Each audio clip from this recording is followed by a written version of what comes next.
During a rainstorm on the morning of October 22, 1968, in the Atlantic Ocean, the United States completed one of its most remarkably successful tests yet of man and machine in space. But this was only the ending.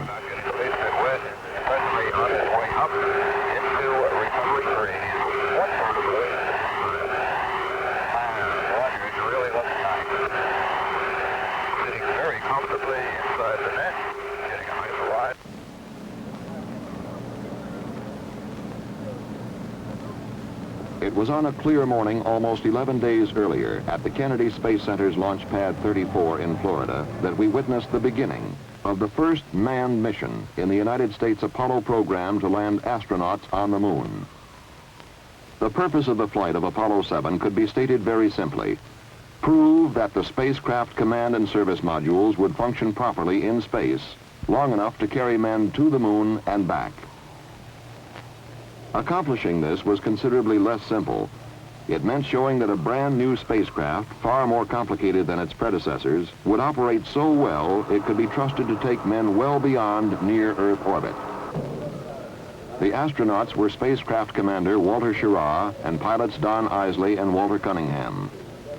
The Kennedy Space Center had spent long days in preparation and checkout, working toward a launch time which had been set for months.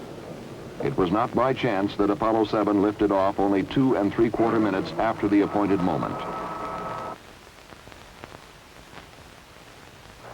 5, 4, ignition, GR.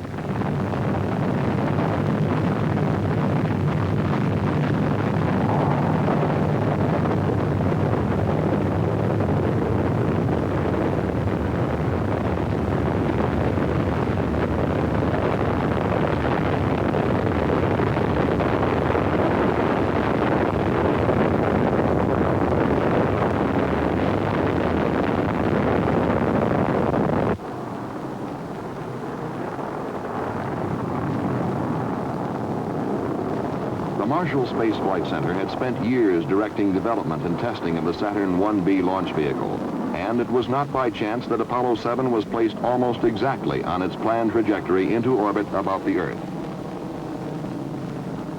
Your Godspeed, Apollo 7. Thrust is okay. Roger thrust. Roll. Roger, roll. Very early in the flight, the general pattern of go for Apollo 7 was established in a conversation between the spacecraft and mission control at the Manned Spacecraft Center in Houston, Texas. Right on the old button. Very good. Flight booster. Go. We appear we may be slightly marginal on the LOX. We'll keep it. Okay, stand by. Cut off. J2 cut off. Beautiful. Fido. Flight Fido, we're go. Go across the board. CMC looks good, flight. 25,553. H dot is minus 4 balls 1. Across the board, Captain. We have you go for orbit. You're go for orbit. Apollo 7 was also go for an exhaustive series of tests of its worthiness in space. One of the first things which had to be learned was whether the astronauts could control the spacecraft combined with the S-4B Saturn stage. A very similar thing would have to be done during the early phases of a lunar mission. The answer was not long in coming. 3, 2, 1, mark. S-4B test complete. Beautiful. That was outstanding. Real fine, outstanding. Next, the spacecraft and S-4B stage were separated. The question now was whether the astronauts could turn their spacecraft around and control it to the degree required for future physical link-ups with equipment in space. For this, too, would have to be done in the lunar flight. And again, the answer was yes. Was a little flashes like Gemini? Something that will not be seen in the lunar flight or in any other forthcoming Apollo mission were the panels at the top of the S-4B stage. They will simply be jettisoned in the future, but they drew comment in Apollo 7. And the slot panel at the top, left, and bottom are opened at I would guess to be about a 45-degree angle, and the slot panel on the right is just opened, maybe 30 degrees at the very best. Roger. Looks like you're looking at a 4-jawed angry alligator. Apollo 7 escorted its spent S-4B stage through space for perhaps 30 minutes, then departed. That's a bigger one, Tom. Rated now? Yes. Yeah. It's absolutely beautiful here. The following day, Apollo 7 burned its spacecraft propulsion system for the first 2 times in the mission and returned to its 4-jawed alligator, which was now angrier than ever. And Apollo 7, Houston, how close are you now? We're close to about 70 feet. It's tumbling rather wildly, so we're trying to stay away from it. Roger, understand. Ready to copy, Jet, go. Okay, separation. In this maneuver, Apollo 7 had accomplished the first rendezvous of the program, and in so doing had proven capable of meeting still another requirement for lunar flight. 1618 plus 1221. Then, as we were to see in some of the most dramatic film ever returned from space, the crew would settle down to a weightless life in a spacecraft with 4 times more room than Gemini.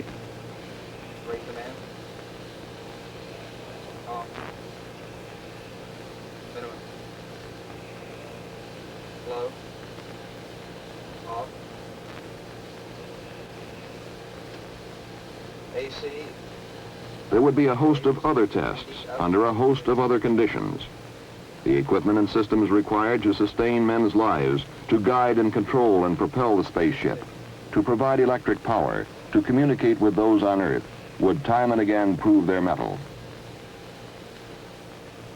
The propulsion system, for example, was burned 8 times, and it behaved perfectly every time. Off, down and guard.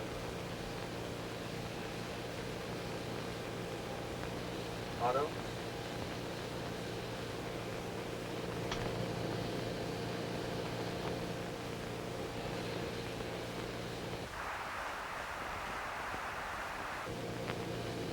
The crew worked with a telescope and a sextant, taking landmark and star sightings for navigation, as will be required for lunar flight.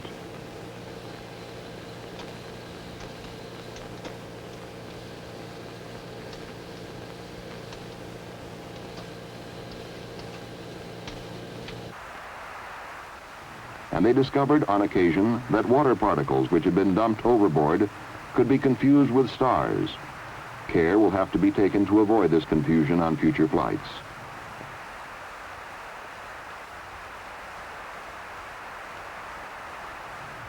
All in all, though, problems were minor and generally were readily overcome or solved.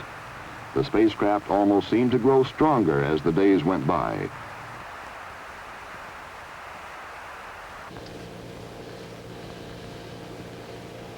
But Apollo 7 was as much a test of man as of machine, and human errors were not taken lightly. Apollo 7, Houston, we acknowledge the error on the ground here. Okay, I'd like to have the ground get to work and look at the sleep website. The error had led to an interruption of a sleep period for the astronauts, who were understandably irritated after days of hard work.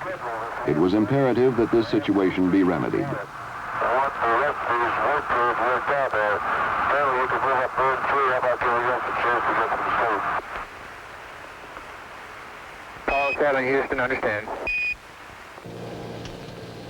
There were also those problems to which man is susceptible but cannot control, like the common cold. Oh, very good. I got a couple small items for you. Wally took a couple ounces of Actifed. Rolf took 1 Actifed only. He feels fine. He just got a little stuffy headphones. And I put some nose grease in mine because my nostrils are a little dry. Besides, it smells good.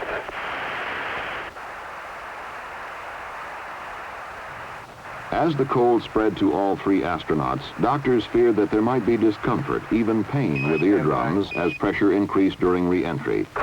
The astronauts were able to cope with the problem, however, by taking decongestants and holding their noses and blowing to equalize re-entry pressures. Always before, we've had to be content with merely listening to our astronauts during their flights. In Apollo 7, through the medium of television, we could actually see them in space for the first time and become better acquainted with weightless life aboard a spacecraft. You're picking up. I can read it now. Just a minute. It says from that lovely Apollo something. You guys should write. Apollo room. High atop everything. Something. High atop everything. Looks good. I can see Wally Hamlin now, and Don has a smile on his face, and there's Walt. Down the Gulf Coast. Okay, what's the next one? A little closer, Wally. It says keep those cards coming. Cards and letters coming in. Coming in, folks. It's loud and clear. Roger. Good morning to everyone in television land. You're looking at the right-hand portion of the main display console. In the upper left-hand portion of your view, you would see the instrument that has to do with the cryogenics that are used to power the fuel cells and provide breathing oxygen to the spacecraft. And that's 310. As the flight of Apollo 7 proceeded day by day, confidence in men and equipment grew. The astronauts became accustomed to their home high atop everything. They had a chance to evaluate it as a place to live and work in space. Set. Set.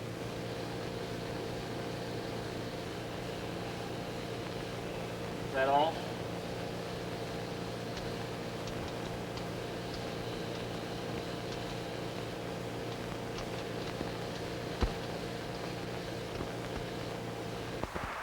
There was a chance to photograph Hurricane Gladys, which raked across Florida and headed out into the Atlantic. There was a chance to photograph areas of the Earth not previously pictured from space. For example, the coast of Chile and the Andes mountain range.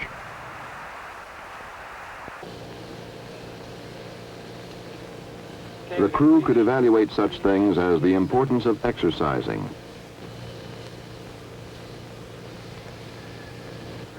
the quality of sleeping arrangements, the palatability of food, seemingly small items, but things of essential importance in a lunar mission. They even recorded the preparation of a drink for a meal.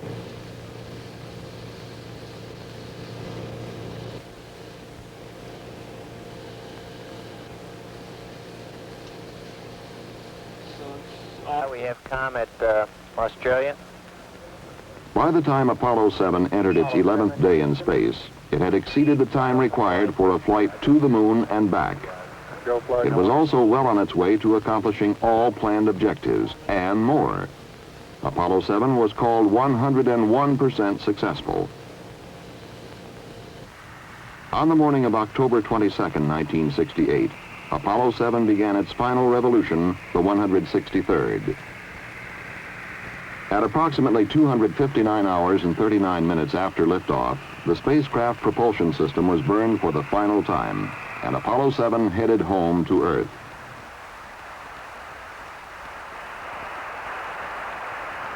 From motion picture film recorded during an earlier unmanned Apollo mission, we get some idea what the trip back through the atmosphere was like.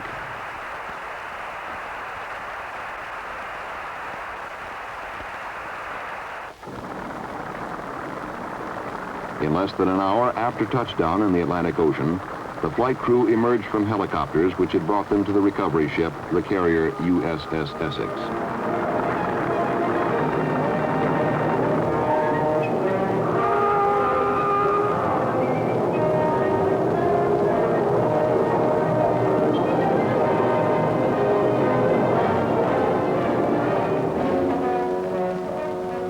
The next manned Apollo flight can be undertaken with confidence that our brand new spacecraft is, as Commander Walter Schirra reported, a magnificent flying machine.